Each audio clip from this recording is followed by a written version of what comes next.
นี่คือระบบโปรแกรมค่ายส่งค่ายย่อยระบบเมนูที่ตั้งเมนูประกอบบ่ว่าจะเป็นการแบ็กอัพตั้งข้อมูลตั้งการเฮ็ดเวียก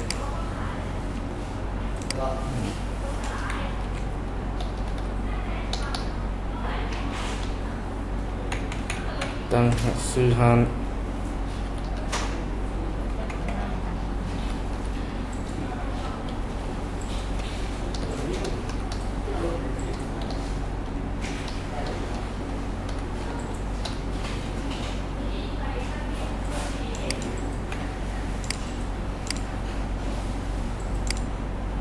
และการสินค้าหมวดสินค้า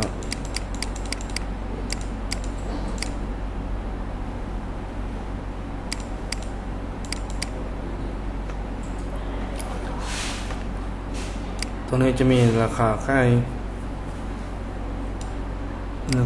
ส่งราคาค่ายพิเศษ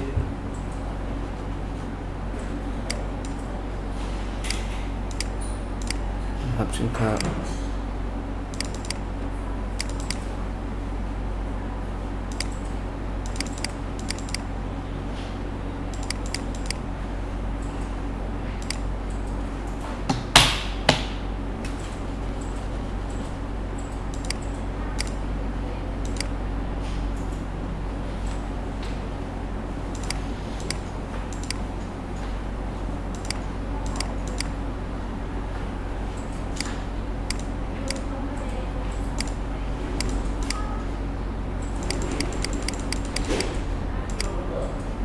ค่ายสินค้า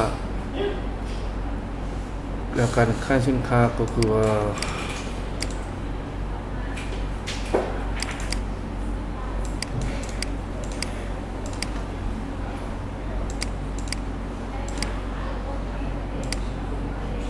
เลือกประเภทการค่ายเป็นต้นว่าจะค่ายส่งค่ายยกค่ายย่อยค่ายพิเศษราคาจะแตกต่างในที่นี้ลองตักโคด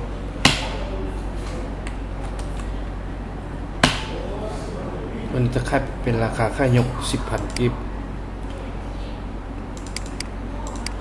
ถ้าเลือกค่ายย่อยจะออกมาเป็นราคา 500จำนวนมันจะเพิ่มขึ้น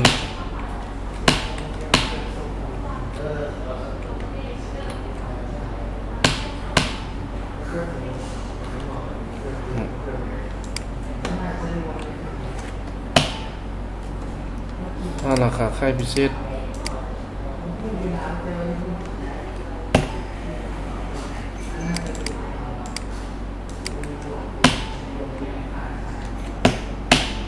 อะไรเป็นราคานั้นบันทึกพิมพ์บินเป็นเจน้อยเจใหญ่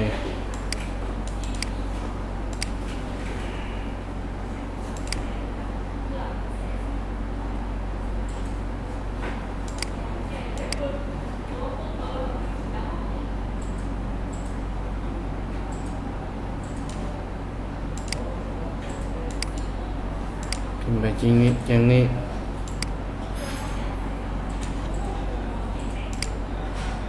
สำหรับเงินในการค่าย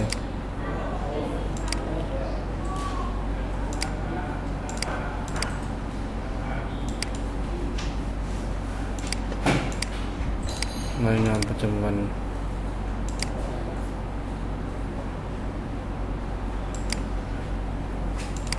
รายงานประจำเดือน